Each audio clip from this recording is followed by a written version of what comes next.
ഇതൊരു സാമൂഹ്യ മാധ്യമങ്ങളിൽ ഒരു ചർച്ച നടക്കുമ്പോൾ പിന്നെ മാധ്യമങ്ങൾ അത് ഏറ്റെടുത്തല്ലോ. അപ്പോൾ മ്യൂസിക് യൂണിയന്റെ ജനറൽ സെക്രട്ടറിയെ വിളിച്ചിട്ടൊക്കെ അതൊന്ന് അന്വേഷിക്കാൻ ഞാൻ പറഞ്ഞിരുന്നു. അദ്ദേഹം ശ്രീ രമേശ് നാരായണനുമായിട്ട് സംസാരിച്ചിരുന്നു. ശ്രീ രമേശ് നാരായണൻ ഞങ്ങളുടെ മ്യൂസിക് യൂണിയന്റെ സമാദരണീയനായ അംഗമാണ്. വളരെ സീനിയർ ആയിട്ടുള്ള എല്ലാവരും ബഹുമാനിക്കുന്ന അംഗമാണ്. അപ്പോൾ അദ്ദേഹത്തോട് സംസാരിച്ചിരുന്നു എന്താ സംഭവിച്ചതെന്നുള്ളത് ചോദിച്ചിരുന്നു. അപ്പോൾ അദ്ദേഹം മാധ്യമങ്ങൾക്ക് നൽകിയ വിശദീകരണം തന്നെയാണ് നമുക്ക് നൽകിയത്. ചടങ്ങിൽ അദ്ദേഹം പ്രവർത്തിച്ച സിനിമയുടെ സാങ്കേതിക പ്രവർത്തകരുടെ പേര് പറഞ്ഞപ്പോൾ എന്തുകൊണ്ടോ അദ്ദേഹത്തിന്റെ പേര് അവർ വിളിച്ചില്ല. അത് ശരിക്കും പറഞ്ഞാൽ നടത്തിപ്പിൽ വന്നൊരു പിശകാണ്. മനഃപൂർവ്വമാണെന്ന് ഞാൻ കരുതുന്നില്ല. ഇത്തരം ചടങ്ങുകളിൽ അത് സ്വാഭാവികമാണ്. പക്ഷെ അദ്ദേഹത്തെ പോലൊരു കലാകാരനെ സംബന്ധിച്ചിടത്തോളം അത് വലിയ വേദന ഉളവാക്കുന്നതാണ്. പ്രത്യേകിച്ച് നമ്മളുടെ ഏറ്റവും ആദരണീയനായ MTയുടെ ഒരു അദ്ദേഹത്തിന് കൊടുക്കുന്ന ഒരു ഹോമേജ് ആ ചടങ്ങിൽ വെച്ച് തന്നെ അത് സംഭവിക്കുമ്പോൾ സ്വാഭാവികമായിട്ട് അദ്ദേഹത്തിന് അതിനകത്ത് വിഷമം ഉണ്ടാവാം. പക്ഷേ അതവർ തിരുത്താൻ നോക്കിയതാണ്. ആസിഫിനെ കൊണ്ട് അദ്ദേഹത്തിനുള്ള പുരസ്കാരം കൊടുപ്പിക്കുക, അദ്ദേഹത്തിനുള്ള മെമെന്റോ കൊടുപ്പിക്കുക വഴി ചെയ്തത്.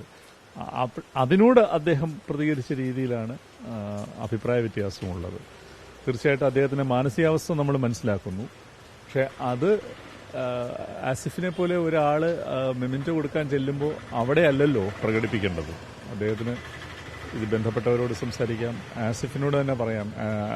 നമുക്ക് ജയരാജനെയും കൂടി വിളിച്ചിട്ട് നിങ്ങൾ രണ്ടാളും കൂടി എനിക്ക് തരുമെന്ന് പറയാം. ഇതൊന്നുമില്ലാതെ അത് ചെയ്തപ്പോഴാണ് അതൊരു അഭംഗിയായതും ആസിഫിനെ സംബന്ധിച്ചിടത്തോളം അത്.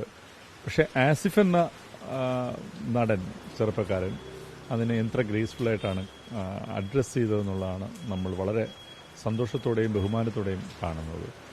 തീർച്ചയായിട്ടും ശ്രീ രമേശ് നാരായണന്റെ ഭാഗത്തുനിന്ന് ഒരു വീഴ്ച സംഭവിച്ചിട്ടുണ്ട്. പക്വതയില്ലായ്മയാണ് അദ്ദേഹത്തിന്റെ ഭാഗത്തുനിന്ന്. അദ്ദേഹത്തിൽ നിന്ന് നമ്മൾ പ്രതീക്ഷിക്കുന്നു. അദ്ദേഹം വലിയ കലാകാരനാണ്, സീനിയർ ആയിട്ടുള്ള ആളാണ്.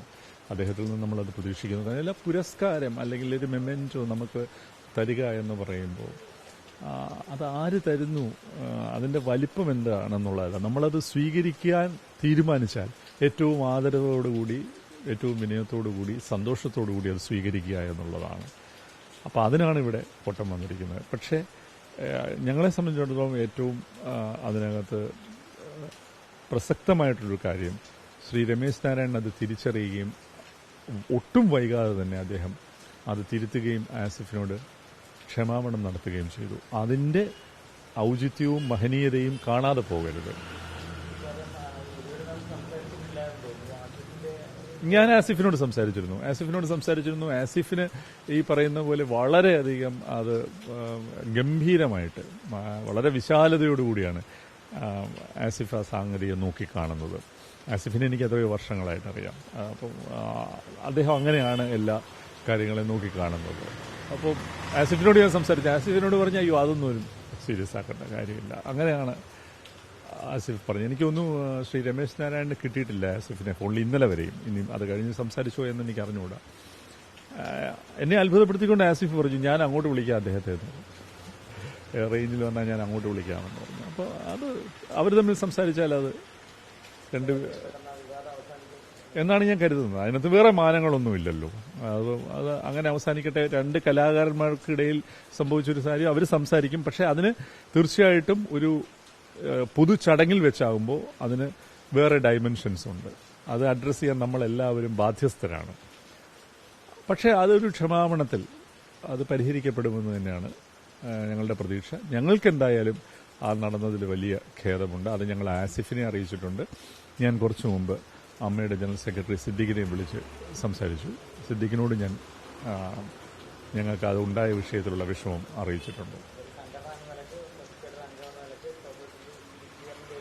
അങ്ങനെയൊന്നുമില്ലല്ലോ. അത് ഞാൻ സെക്രട്ടറി വാക്കാൽ ഇതിനകം തന്നെ സംസാരിച്ച് തേടിക്കഴിഞ്ഞല്ലോ. അദ്ദേഹം നിങ്ങളുടെ അടുത്ത് പറഞ്ഞ കാര്യങ്ങളൊക്കെ നമ്മുടെ അടുത്ത് പറഞ്ഞു. അതിനകത്ത് കൂടുതലൊരു വിശദീകരണത്തിന്റെ ആവശ്യമുണ്ടെന്ന് തോന്നുന്നില്ല.